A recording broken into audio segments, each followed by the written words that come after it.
안녕하세요. 항상 애청해왔던 톡톡 사연에 저의 이야기를 보내게 되었네요. 원래도 유튜브를 중독 수준으로 이용하고 있었는데 우연히 톡톡 사연을 접한 이후로는 거의 팬이 되었다고 할 수 있죠.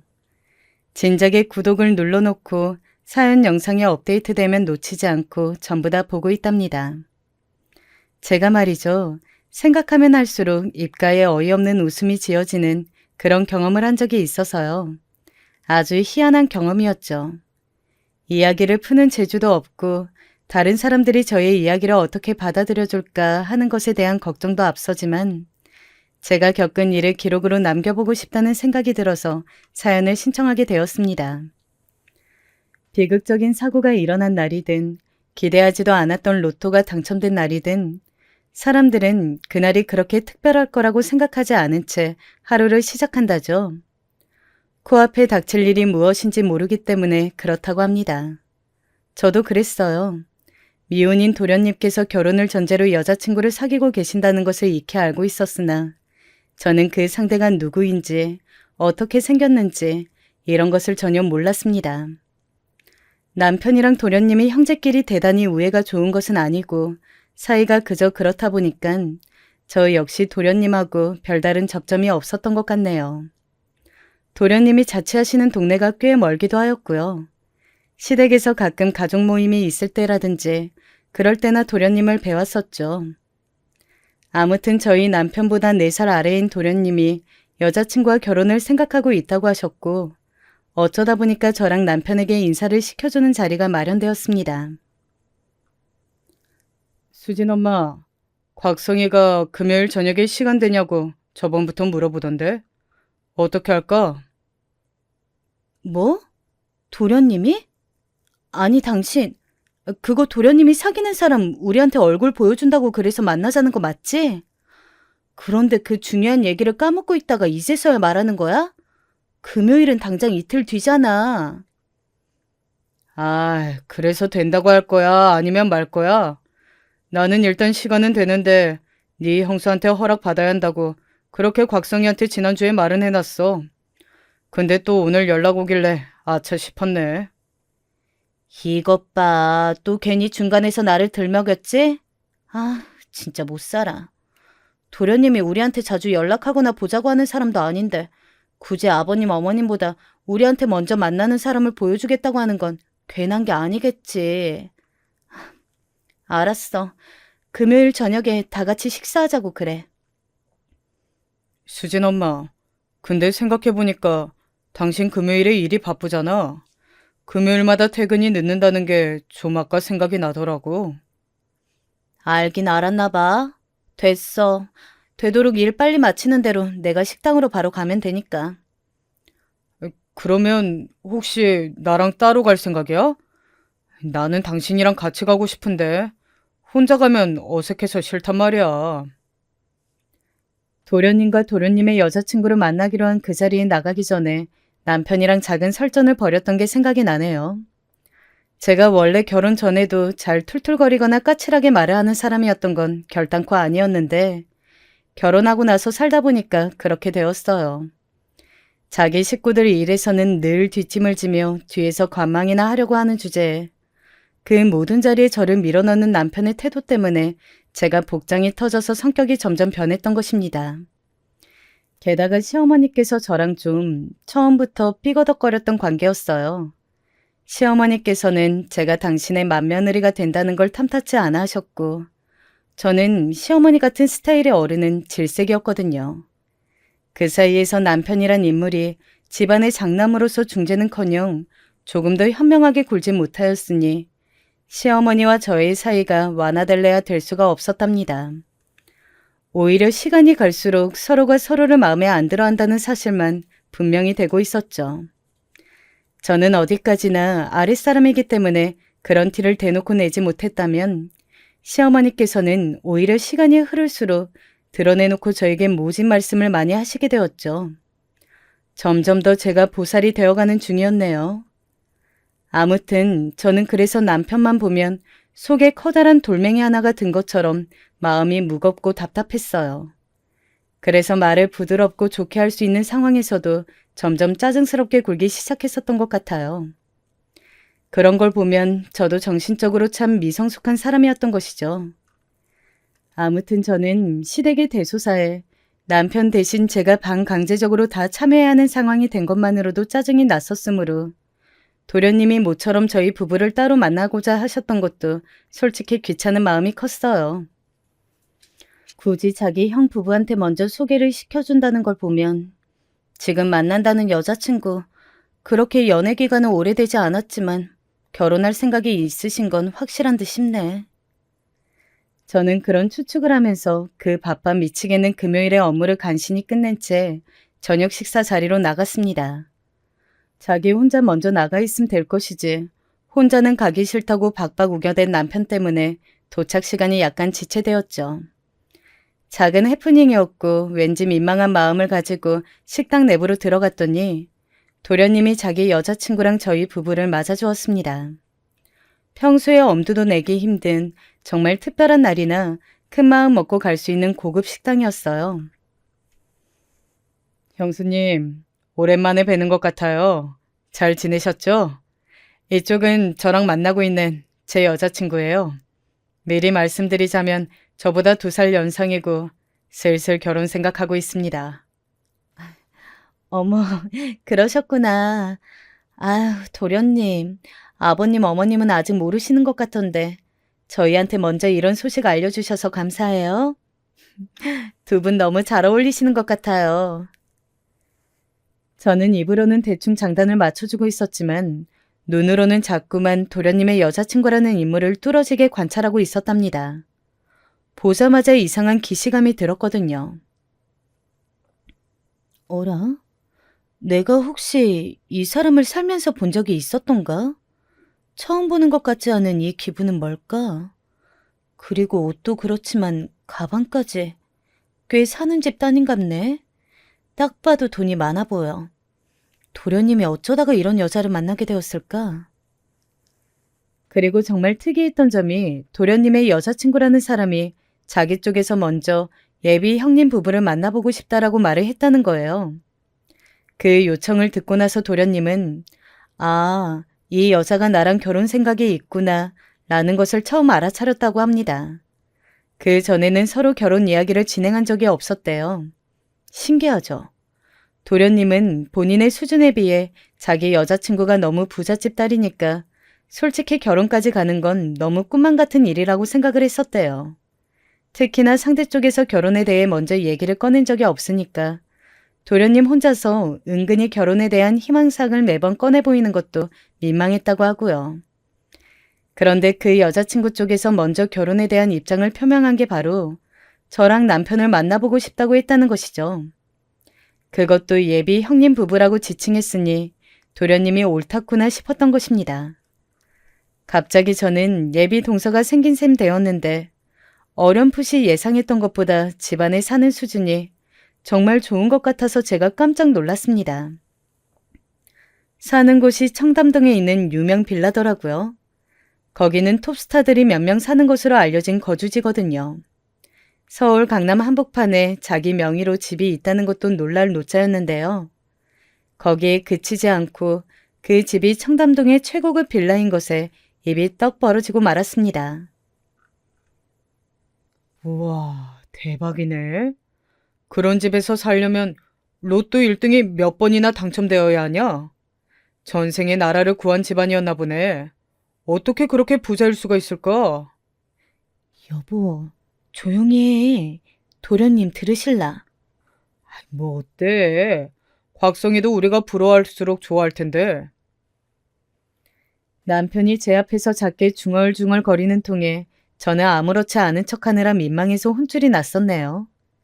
제가 지켜본 그리고 알고 있는 남편은 워낙 무력이 크지 않은 사람이었기에 도련님을 시기 질투할 인물은 아니었어요. 다만 본인의 처제가 될 여자네 집안이 생각보다 너무 잘 사는 집안이라는 것에 혀를 내두를 만큼 놀란 것처럼 보였죠. 저는 앞으로 언니랑 잘 지내보고 싶어요. 아이, 언니라고 불러도 되는 거죠? 아니면 미리 형님이라고 불러드릴까요? 그래도 괜찮으시겠어요? 네? 편하신 대로 불러주세요. 제가 연상이니까 그냥 지금은 언니라고 불러주셔도 되고요. 저희 도련님하고 결혼을 하신다면야 저야 서로 형님 동서가 되는 것이지만 아직은 좀 그러기엔 어색하죠? 사실 저는 안 어색해요. 어차피 결혼할 생각이고 앞으로 한 집안 식구가 될 거니까 싫지 않으신다면 제가 형님이라고 부르고 싶어요. 정 그렇게 생각한다면 그렇게 하세요. 저야 뭐 먼저 호칭 정리해 주신다면 고맙죠. 자기 집안 이야기할 때는 전체적으로 낯을 가리듯 대면대면하게 굴었으면서 갑자기 저한테는 아주 활발한 태도를 보이는 것에 제가 당황하고 말았습니다. 오늘 처음 본 자리였는데 다짜고짜 형님이라고 벌써 저를 부르고 싶다니. 속으로는 대체 이 예비 동서가 얼마나 도련님을 좋아하고 있으면 결혼에 대한 확신으로 벌써부터 이렇게 행동하는 것일까 하는 생각을 품고 있었더랬죠. 자리가 파할 때 예비 동서는 저에게 자기 휴대폰을 내밀더니 번호를 알려달라고 하였습니다. 도련님으로부터 제 번호를 받을 수도 있었지만 굳이 그렇게 하지 않았대요. 저를 만나면 저한테 직접 제 연락처를 받고 싶다는 게 그 이유였습니다. 저는 예비 동서의 핸드폰에 제 번호를 찍어주면서 문득 피어오른 궁금증을 해결하고 싶어졌어요. 저기 그러고 보니까요. 아까 도련님이 하시는 말씀을 들어보면 저랑 남편을 먼저 만나고 싶어 했다면서요. 혹시 특별한 이유가 있었을까요? 저는 형님을 뵙고 싶었어요. 곽성 씨가 자기 식구들 사진이라면서 그걸 저한테 보여줬을 때부터요. 사진 속에서 형님을 발견하고선 바로 알아봤었거든요. 네? 그게 무슨 말이에요? 그렇다면 혹시 나를 미리 알고 있기라도 했다는 거예요? 어떻게요? 아니, 우리가 대체 어디서 만난 적이 있길래요? 제가 화들짝 놀라서 그렇게 묻자마자 예비 동서가 수줍은 표정이 되어서는 고개를 조금 떨구었습니다. 바로 그 순간에 저는 제가 예비 동서를 보자마자 들었던 기시감의 정체를 알아차릴 수 있었어요. 저랑 마주 섰을 때 딱 이 정도의 눈높이를 보이면서 고개를 숙이곤 바닥을 쳐다봤던 사람을 제가 과거에서 분명히 만난 적이 있었거든요. 그 시절 그때는 너무 자신감이 없어 보이는 모습이라 현재와는 전혀 매치가 안 되었지만 말입니다. 설마 중학교랑 고등학교 때 봤었던 바로 그? 맞아요, 형님. 저예요. 아직 저를 기억하고 계셨군요. 아니, 세상에 어떻게 이런 식으로 다시 만나게 되지? 그동안 잘 지냈어요? 잘 살고 있었어요? 지금 그렇게 부유한 환경에서 살고 있다는 건 친어머니가 아니라 아버지 쪽이랑 살고 있다는 거죠? 형님은 어쩜 제 그런 사정까지 다 기억을 하시다 못해 유출하세요. 역시 사려 깊으시다니까. 저 고등학교 3학년 때부터 아버지한테 가서 살았어요. 정신없이 수험 생활에 파묻혀 지내다가 대학 갔었고요. 예비 동서는 제가 과거에 아주 짧은 인연을 맺은 적이 있었던 사람이었습니다.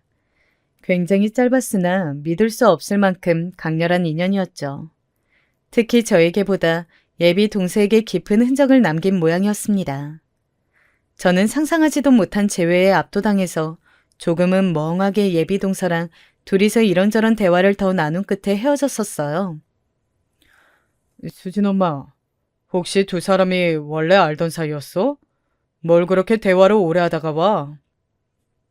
아니, 그냥 별거 아니야. 여자들끼리 잠시 할 이야기가 있었어. 하긴 부잣집 딸내미랑 당신이 개인적인 친분이 있었을 리가 없지. 그나저나 곽성이 자식, 내 동생이지만 대단하네. 어디서 그런 여자를 만나다가 결혼 이야기까지 진행시켰을까? 하여간 저희 남편은 바로 이런 점이 문제였습니다. 본인은 딱히 그럴 의도가 없었고 아기가 없는데 말이 필터를 안 거치고 그냥 나가버리는 거요. 저도 예전에는 남편의 이런 화법 때문에 열불이 터져서 부부싸움까지 몇 번 갔었는데 그냥 원래 말하는 꼬라지가 저런 사람이라는 걸 알고 나서부터는 제가 해탈하였습니다.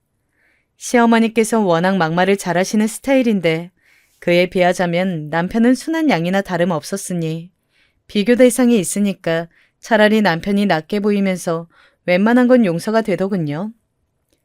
사람이란 동물은 언제나 상대적이라더니 그 말이 맞는 것 같았어요.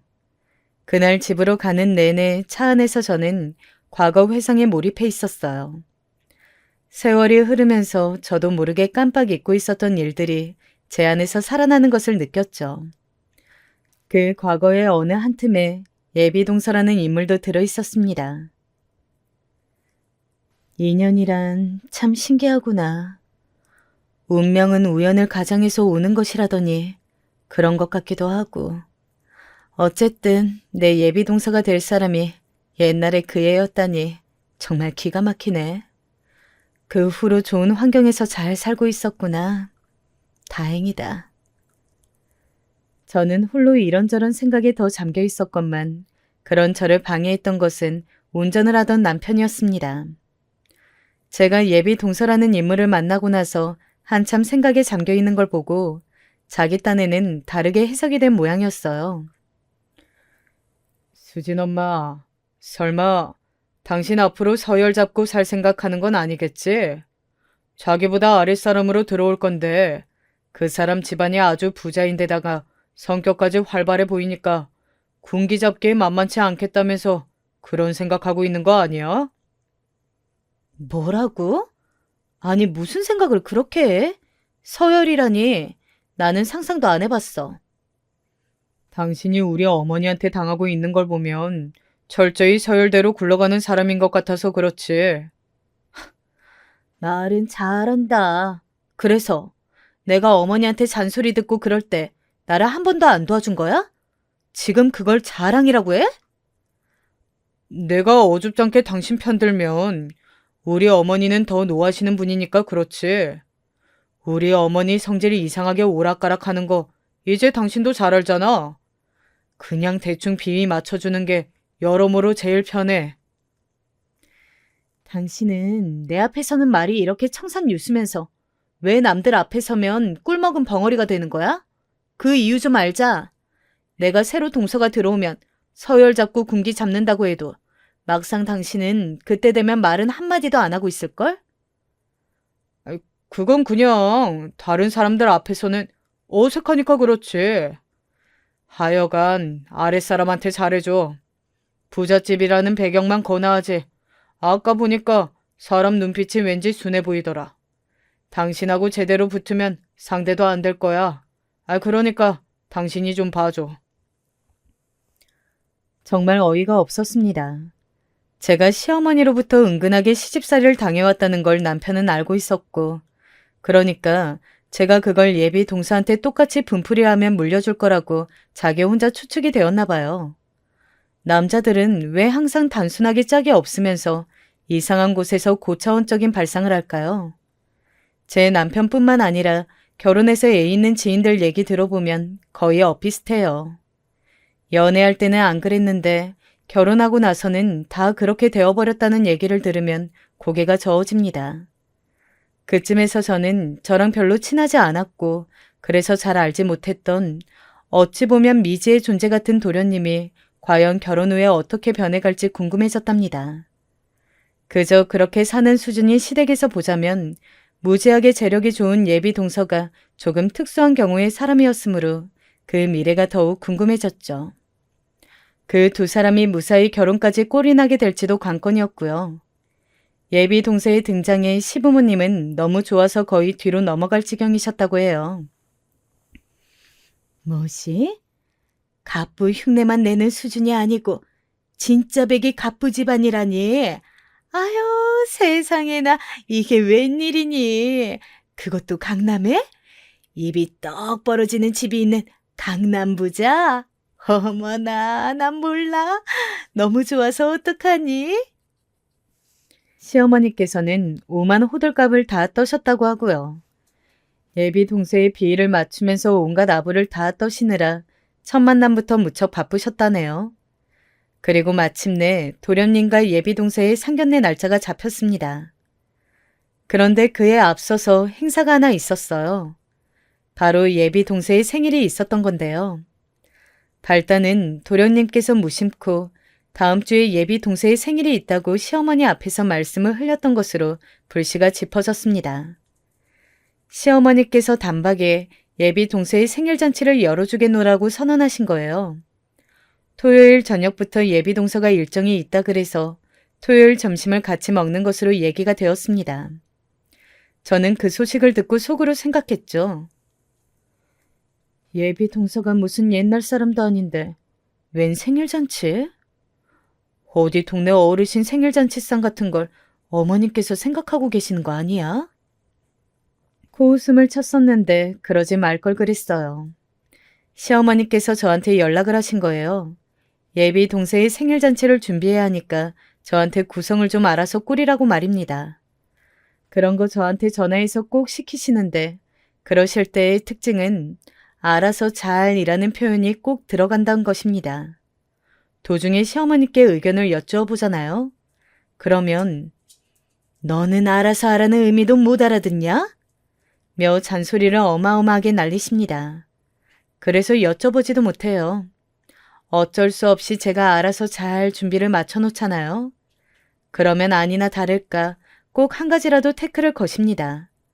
불만을 안 꺼내신 적이 단 한 번도 없었어요. 그리고 또 하나 특징이 뭐냐면요. 저한테 맡기시면서 돈을 안 주신다는 거예요. 그 돈이 그럼 어디서 나가겠어요? 제가 결제를 하는 거고 결국 그 자금의 출처를 따라가면 남편이 나옵니다. 남편은 자기가 장남이니까 어쩔 수 없이 금액을 부담해야 한다고 말을 해요. 그럼 제가 그 앞에서 그런 말을 들으면서 생각을 하죠. 그럼 나는 장남하고 결혼한 대역죄를 저지른 맏며느리니까 그런 노동을 다 감당해야 하는 거고? 에라이, 이런 놈하고 결혼한 내가 대역죄인이 맞구나. 남편이 남한테 아쉬운 소리라는 걸 진짜 싫어하는 사람인데 자기 가족들한테도 똑같이 그래요. 시댁 식구들하고 어쩌다 같이 외식을 하면 결제하는 순간이 왔을 때 서로 눈치 보는 그런 걸 싫어해서 그냥 누가 먼저 자원을 하지 않은 이상 무조건 자기가 돈을 내려고 합니다. 그런 사람의 아내인 저만 복장 터지는 거죠. 장남은 호구처럼 이리저리 휘둘려 맏며느리는 종처럼 이런저런 일을 다 도맡아 해. 이런 판국이니 저희 부부가 시댁에서는 봉이었어요.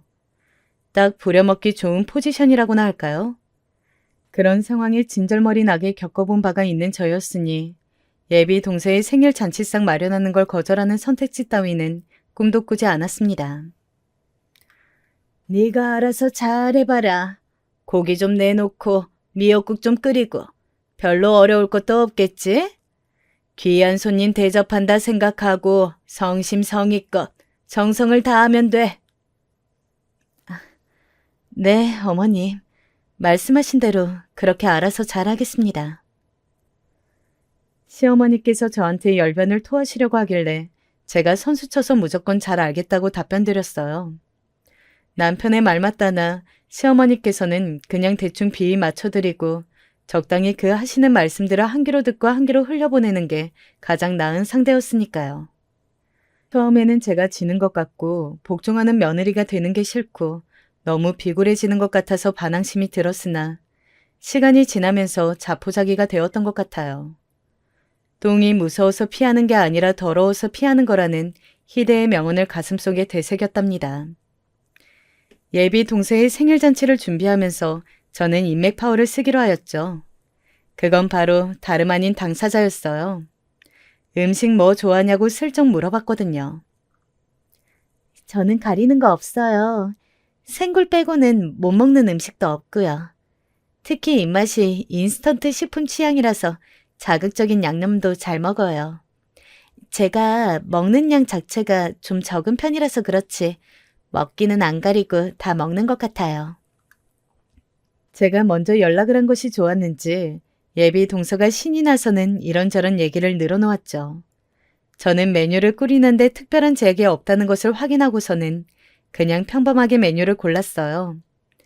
아침 겸 점심을 먹는 자리였으니까 미역국이랑 갈비찜, 조기구이는 기본이었고 그 외의 메뉴들을 추가하기 시작했죠.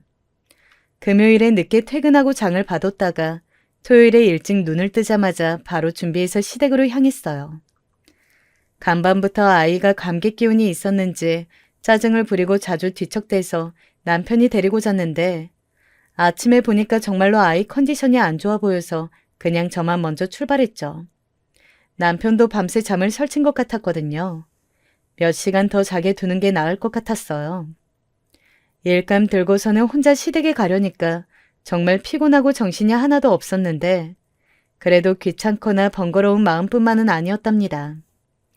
예비 동생의 생일을 기념해서 제가 직접 음식을 해줄 수 있다는 즐거움 역시도 마음 한구석에 분명히 자리하고 있었으니까요. 비록 제가 거의 다 하기는 했지만 시어머니께서도 거두셨고 시아버지께서는 거실에 상을 펴고 자리를 준비하셨습니다. 원래 예정된 시각은 정오 12시였는데 예비 동서가 30분 이상을 일찍 왔어요. 도련님한테 왜 이렇게 일찍 왔냐고 시어머니께서 눈치를 주셨더니 그걸 발견한 예비 동서가 멋쩍은 듯이 이렇게 말을 하더군요. 어머님, 제가 그냥 일찍 가자고 그랬어요. 조금이나마 일손을 거둘 게 있을까 싶어서요. 저 때문에 이렇게 나를 잡아서 자리를 만들어주신 것도 모자라 생일상을 준비해 주신다고 하니까 너무 감사하기도 하고 죄송하기도 했어요. 아유, 그럴 것 없는데 어쩜 이렇게 마음씨도 고울까? 그냥 얼른 자리에나 앉아 있어요. 음식은 우리 집 큰며느리가 다 했으니까. 시어머니께서 너스레를 떠시면서 그렇게 말씀하셨을 때 예비 동서가 깜짝 놀란 얼굴이 되어서는 바로 눈짓으로 저를 찾았습니다. 시선이 마주치자 저는 민망해져서 그냥 부엌으로 자리를 떴어요. 귀를 기울이니까 예비 동서의 목소리가 들리긴 하더라고요. 저는 형님께서 다 준비를 해주시는 줄 몰랐어요. 그리고 그냥 밥하고 국하고만 이렇게 간단히 해서 한 끼 먹는 줄 알았는데 상자리를 보니까 종류가 엄청 많나 보네요. 죄송해서 어떡하죠? 죄송하다니 그럴 것 없어요. 우리 큰며느리가 자기 음식 솜씨 자랑하고 싶다면서 스스로 저렇게 나서는 거 어떻게 말리지도 못하고 그래서 그냥 하게 둔 거예요. 그러니까 신경 쓰지 말고 맛있게 먹기나 하면 되죠.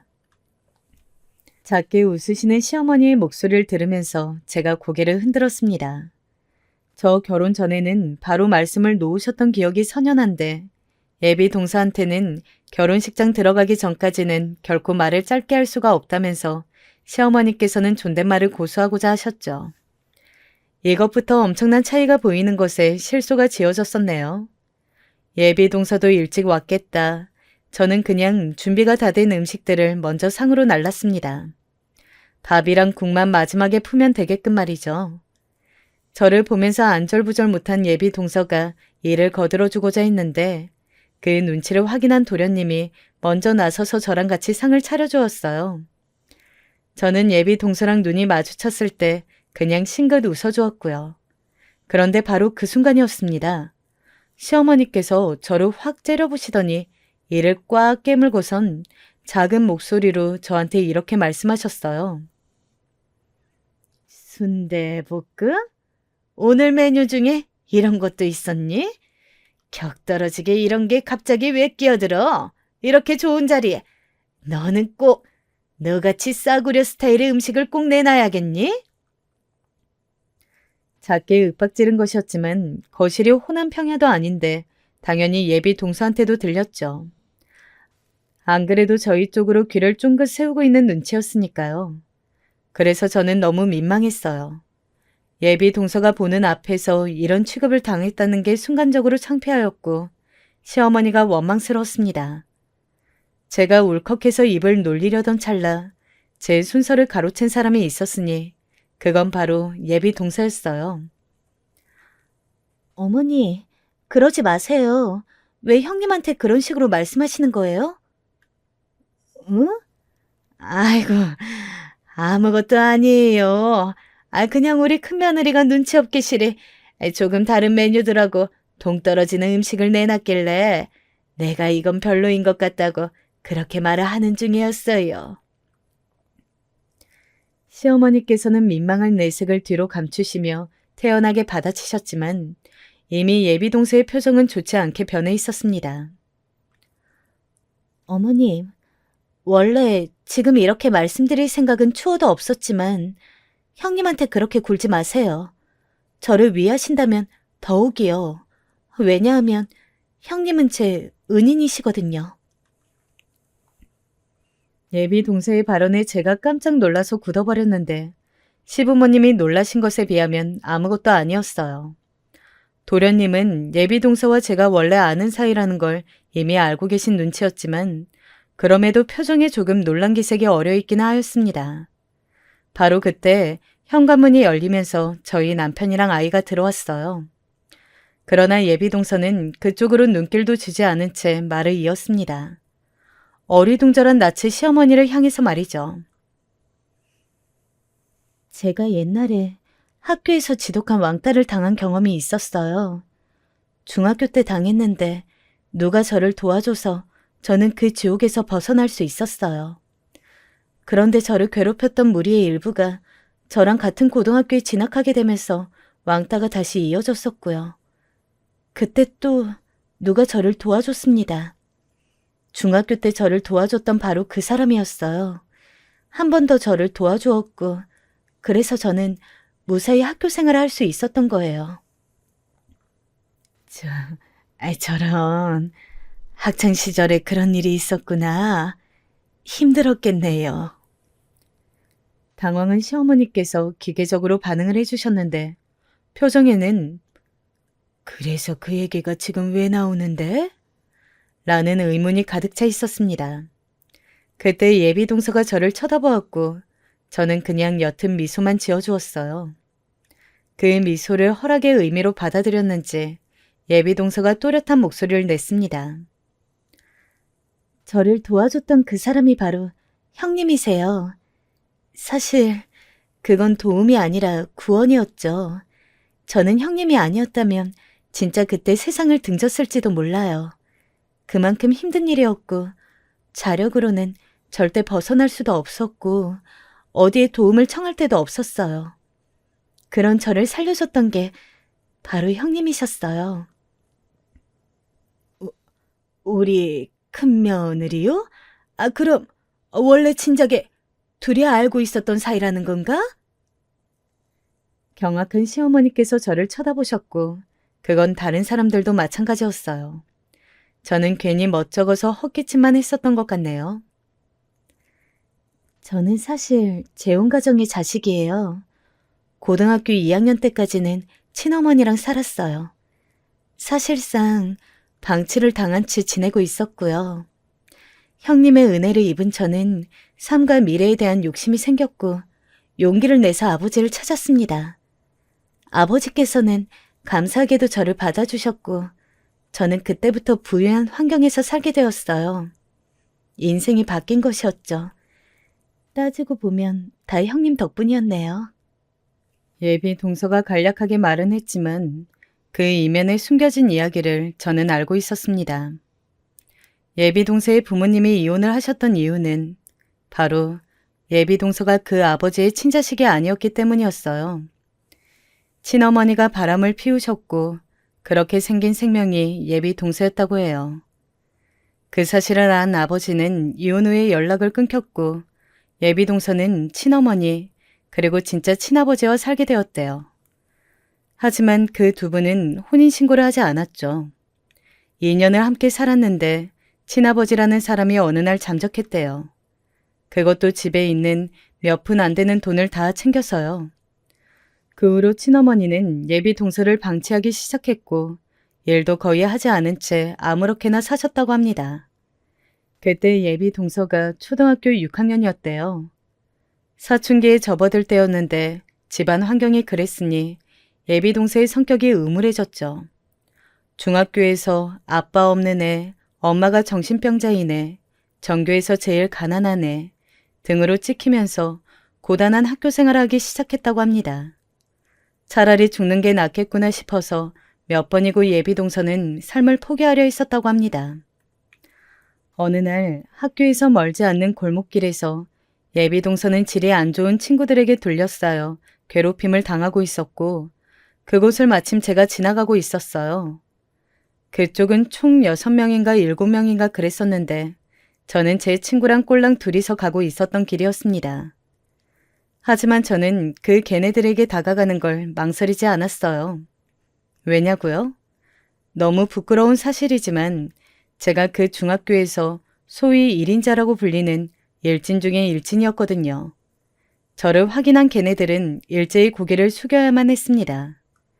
저는 혼자서 괴롭힘을 당하고 있었던 얘가 문득 너무 불쌍하게 느껴져서 데리고 갔어요. 그게 예비 동서한테는 구원의 손길이었던 거죠. 그 후로 제가 몇 번 예비 동서의 반에 찾아가서 얘 나랑 친분 있는 애다라는 사실을 일부러 보여줬었어요. 그랬더니 그 후로는 괴롭힘이 잦아들었다고 하더군요. 신경이 쓰여서 저는 졸업하면서 예비 동서랑 같은 학년인 일진들한테 경고했어요. 만약 괴롭힌다면 찾아와서 제가 직접 밟아줄 거라고 그랬죠. 학교는 학생들에게 하나의 세계와도 같습니다. 중학생 입장에서 고등학생은 무척 무서운 존재였죠. 가뜩이나 모두를 떨게 만들었던 저였는데 고등학교에 올라가서 더욱 업그레이드가 되어서 자기들을 벌주러 오겠다니 걔네들한테는 공포였을 거예요. 그래서 제가 졸업한 후에도 예비 동서가 괴롭힘을 안 당할 수 있었던 것 같네요. 하지만 고등학교에 진학하고 나자 예비 동서는 얼마 안 지나서 다시 괴롭힘을 당하게 되었습니다. 같은 중학교 출신의 일진 몇 명이 그 고등학교에 같이 진학을 한 게 화근이었다네요. 처음에는 별것 아닌 괴롭힘이었으나 점차 심해져서 극심한 왕따를 당하게 되었대요. 학교에서도 집에서도 온통 힘든 일뿐이었으니 좌절한 예비 동서는 다시 삶을 놓아버리고 싶은 충동에 휩싸였습니다. 그런데 또 마침 제가 번화가에서 예비 동서를 본 게 아니겠어요? 그것도 마침 예비 동서는 자기랑 같은 교복을 입은 애들한테 괴롭힘을 당하고 있는 와중이었죠. 걔네는 여러 명이었고 저는 혼자였지만 망설여질 건 없었어요. 왜냐하면 저는 고등학교에 올라가서 더욱 무서운 일진이 되어 있었거든요. 정말 부끄럽고 수치스러운 과거이지만 제가 부정할 수 없는 저의 과거였습니다. 저의 명성 아닌 명성을 알고 있었던 걔네들은 제가 누구인지 확인하자마자 넙죽 인사를 받은 후 도망가 버렸습니다. 너 예전에 봤던 걔지? 너 아직도 괴롭힘 당하고 있었어? 네가 나대다가 잘못 찍힌 경우라면 또 모를까. 너는 아무 잘못을 한 것도 없는데 왜 부당하게 맨날 당하고만 있어? 아, 열받아. 야, 내가 당장 내일 니네 학교 애들 만나서 단판 짓는다. 제가 무슨 옛날 드라마에서 나오는 남자 주인공이 할 법한 말을 하고 있을 때 예비 동서는 눈물을 훔치고 있었어요.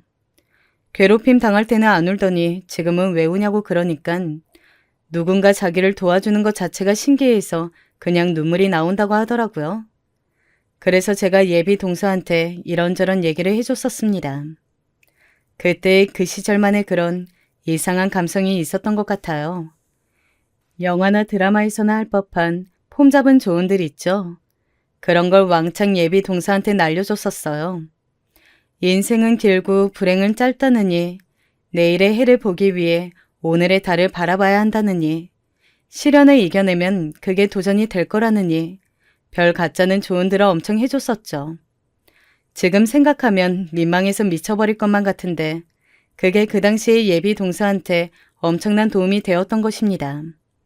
저의 그 조언을 듣고 나서 예비 동서가 다시는 나약하게 당하고 살지 않겠다며 마음을 고쳐먹었다니깐 말 다 한 거죠. 저는 제 말을 지키며 예비 동서의 고등학교에서 노는 애들을 불러다가 강력하게 경고를 해줬고요. 그 후로 예비 동서는 괴롭힘을 당하지 않았어요. 선생님한테 도움을 요청해도 네가 왕따 당할 만한 일을 했겠지. 같은 답변을 들어야 했던 예비 동서의 학교 생활을 제가 구제해 준 것이었습니다. 저는 당시에 제가 그렇게 대단한 일을 한 줄 몰랐어요. 그런데 어느 날 수업 다 끝나고 학교를 나서는데 예비 동서가 저를 기다리고 있어서 깜짝 놀랐었죠. 저한테 작은 쇼핑백을 내밀었는데 그 안에는 감사 편지와 함께 과자 몇 개가 들어 있었습니다. 그렇게 용기를 내어 저를 보러 제가 다니는 학교까지 찾아와 기다렸음에도 예비 동서는 저한테 말을 한마디도 하지 않고 그저 쇼핑백을 건네준 채 주랭랑을 쳤었어요. 부끄러웠던 거죠. 편지 내용은 별거 없었던 걸로 기억합니다. 은혜 잊지 않겠다. 앞으로 포기하지 않고 열심히 살겠다. 뭐 이런 이야기였어요. 저는 제 친구들하고 맛있게 과자를 나눠 먹었고 성인이 된 이후로는 학창시절에 어깨에 힘주고 살았던 과거를 부끄럽게 여기게 되었으며 사회생활하면서 성격을 바꾸게 되었죠. 그렇게 살아왔어요. 때때로 예비동서가 떠오른 적도 있었던 것 같아요. 그 후로 그 왕따 소녀가 어떻게 살았을지 결말이 궁금했던 듯 싶거든요. 제가 상상했던 것 이상으로 예비동서는 잘 살아왔죠. 용기를 모아서 자기의 친아버지도 아닌 사람을 찾아갔으며 친어머니와 함께 살다간 자기가 죽을 것 같으니까 받아달라고 빌기도 하였죠. 그런데 그 아버지란 분이 사업으로 굉장한 성공을 거두고 있는 와중이었고 엄청 잘 사는 집안의 여자랑 재혼을 했을 줄은 예비 동서도 상상 못했었대요. 그리고 더 놀라운 건 예비 동서가 그 집안에 받아들여졌다는 것입니다.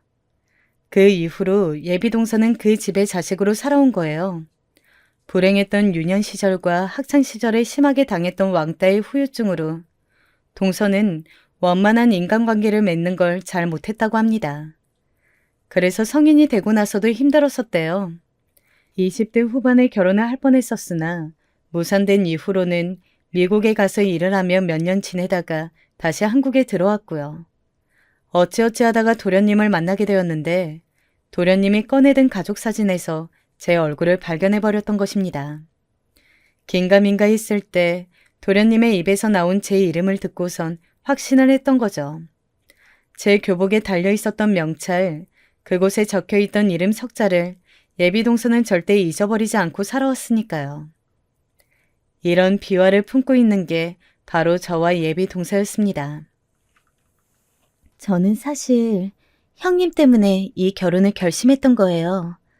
제 은희는 이런 인연으로 만나는 게 너무 신기했고 또 감사했거든요.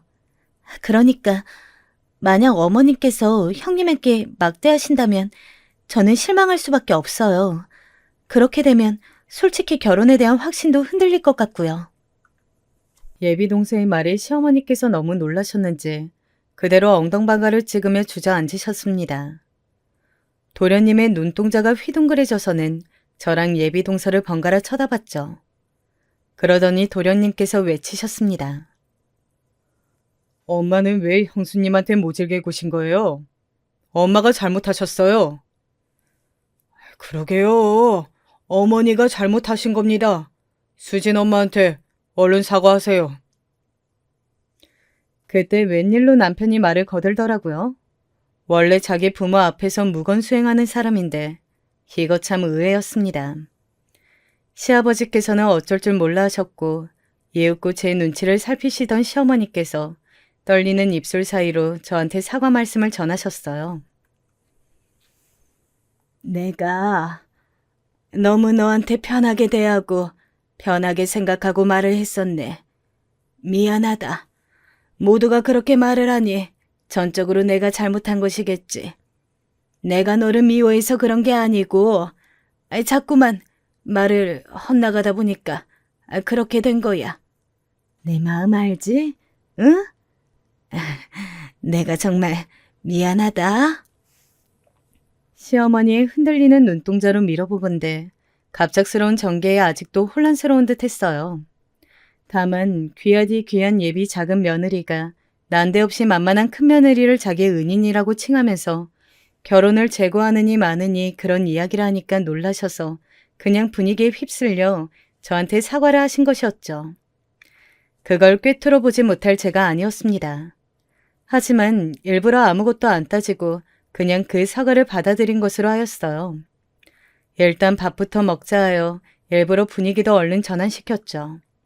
그러자 시어머니께서는 저보고 자리에 그냥 앉아있으라고 하시더니 당신이 밥이랑 국을 준비하러 허둥지둥 부엌으로 가셨습니다.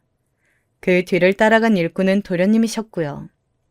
남편이랑 시아버지께서 상위를 정렬하는 동안 저는 예비 동서와 눈빛을 교환하고 씩 웃었습니다. 형님, 저 순대볶음 좋아해요. 안 먹어본 지 오래됐는데 그래서 더 빨리 먹고 싶어요. 예비 동서가 저한테 슬쩍 다가와서 그렇게 말을 하길래 저는 주변을 얼른 살피고선 예비 동서한테 귓속말을 날려주었습니다. 내가 옛날에 한가닥 했던 사람이라는 거 비밀 지켜줘서 땡큐? 그러자 예비 동서가 웃음을 꾹 참는 얼굴이 되더군요. 예비 동서는 정말로 순대볶음을 잘 먹었습니다. 혼자서 거의 그 접시를 싹쓸이 하더군요. 그 모습을 지켜보는 시어머니의 표정이 얼마나 얼이 빠져 있던지.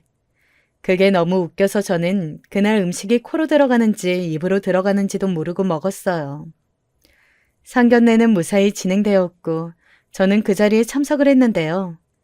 예비 동선의 가족들이 저를 무척 반겨줘서 황송할 지경이었어요. 그리고 결혼에 관한 대소사를 논의하는데 그쪽에서 자꾸 저만 쳐다보더라고요. 시부모님은 갑자기 꽂아 놓은 보리자루 신세가 되었습니다. 민망해 죽는 줄 알았네요. 예비 동서의 생일 잔치상 사건에 이어서 상견례장에서 상대 측 가족들이 저만 바라보는 대사건이 또 터지자 이제 완전히 시댁 식구들의 태도가 달라졌습니다. 예비 동서는 언감생심, 욕심낼 수도 없는 보물단지, 진짜 부잣집 딸인데 바로 그 사람을 조종할 수 있는 사람이 바로 저였으니 자연스레 모두가 제 앞에서 설설 기게 되더군요.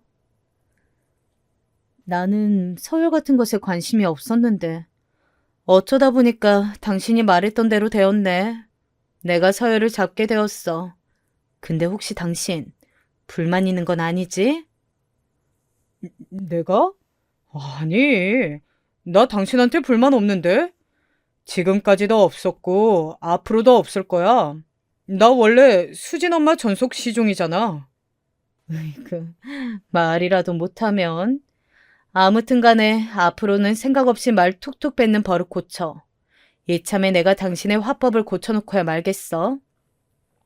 아휴, 알겠어. 수진 엄마가 하자는 대로 할게. 남편이 얌전히 꼬리를 말고 설게 된 것은 당연지사였고요. 시아버지께서는 제 눈치를 살피시느라 저랑 한 공간에 있으면 시선 처리마저 어려워하셔서 제가 그러지 말라고 거듭 말씀을 드려야만 했습니다. 도련님이야 말할 것도 없었죠. 원래는 저랑 별로 친분도 없었건만 저한테 이제는 아주 깍듯하게 대합니다. 그리고 자꾸 저랑 친해지고 싶어 하고요. 무엇보다 가장 극적인 변화를 겪은 사람은 바로 시어머니 아닐까요? 어머님, 올해는 김장 어떻게 하실 거예요? 작년처럼 진행하실 거죠? 응? 아유, 아니다. 어떻게 하든 말든 너는 신경 쓰지 말어. 내가 알아서 잘 김장에다가 너네 먹을 것 갖다 줄 테니까. 원래는 틈만 나면 저를 부려먹으려고 하셨던 분인데 이제는 당신이 알아서 잘 하겠노라고 하십니다. 솔직히 그렇게까지 안 하셔도 되지만 저는 그간 당해온 게 있으니 한동안은 그냥 두고 보는 중인 거죠. 제가 의심이 좀 드는 게 있어서 동서한테 찔러보고는 있는데 이거 참 안 먹힙니다. 동서, 솔직히 말해봐. 나 몰래 시댁 식구들한테 무슨 말 한 거 있지? 예를 들면 나한테 예의를 안 차리면 가만 안 두겠다거나 뭐 이런 식으로 협박한 거 아니야? 맞지? 글쎄요. 옛날에 형님이 저 괴롭혔던 애들한테 협박하셨던 것처럼요? 아유, 동서, 왜 자꾸 옛날 얘기를 꺼내려고 그래? 나는 과거는 다 잊고 청순가련한 애엄마로 산 지 오래된 사람이야. 그래도 형님의 그 과거가 있었기 때문에 지금의 제가 있는걸요? 하여간 은근히 능구렁이처럼 답변을 쏙쏙 피해가는 동서입니다. 동서가 그러더라고요. 어쩌면 자기가 이날 이때까지 결혼을 하지 않고 집에 돈도 많은데 굳이 돈만 열심히 벌어가며 살아온 건 다시 이렇게나마 저를 만나기 위해서인 것 같다고 말이죠. 도련님이 들으시면 저를 향한 질투심으로 졸도하실지도 모를 일이네요. 아무튼 저는 동서 덕분에 팔자 폈어요. 아주 편안하게 지내는 중이랍니다.